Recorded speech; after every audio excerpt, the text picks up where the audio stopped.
Καλησπέρα σας, καλή χρονιά και καλή φώτιση να έχουμε. Αισίως φέτος συμπληρώνω 38 χρόνια σαν εθελοντής διασώστης και ελπίζω να μπορέσω να συνεχίσω κι άλλα χρόνια. Η χρονιά που μας πέρασε είχαμε τεράστιες καταστάσεις επικίνδυνες και προσωπικά για μένα ξεκίνησε ακόμα χειρότερα.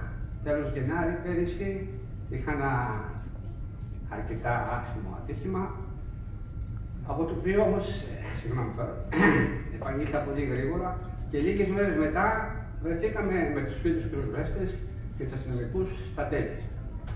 Ήταν ένα από τα μεγαλύτερα άσχημα ατυχήματα που είχαμε. Εμείς βασικά σαν εθελοντές ήμασταν πίσω, επικουρικά βοηθούσαμε όσο μπορούσαμε. Μπροστά ήταν οι πυροσβέστες, οι ΕΜΑΠΣ και όλα τα άτομα τα οποία δώσαν την ψυχή τους και οι αστυνομικοί βέβαια. Και δυστυχώς η χρονιά δεν τελείωσε έτσι. Συνεχίστηκε με τις φωτιές, ήρθαν οι πλημμύρες και ελπίζουμε την επόμενη χρονιά, αυτή τη χρονιά μας έρχεται, να μην τα ξαναζήσουμε.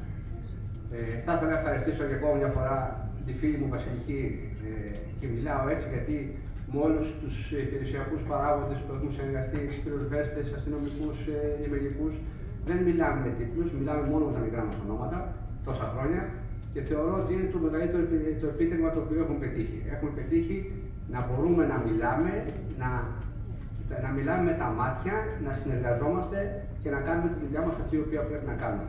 Σας ευχαριστώ πάρα πολύ όλους και φυσικά μαζί με όλα αυτά ευχαριστώ και τους εθελοντές μου, όλους από τη Λέσχη Δυνάμεων και τις εθελόντριες, γιατί είναι πάντα δίπλα μας. Μπορεί να φαίνομαι εγώ σαν άτομο, αλλά δεν είμαστε ένα άτομο, είμαστε μια τεράστια ομάδα η οποία είναι παντού και πάντα και θα συνεχίσει να είναι. Σας ευχαριστώ πάρα πολύ και καλή χρονιά.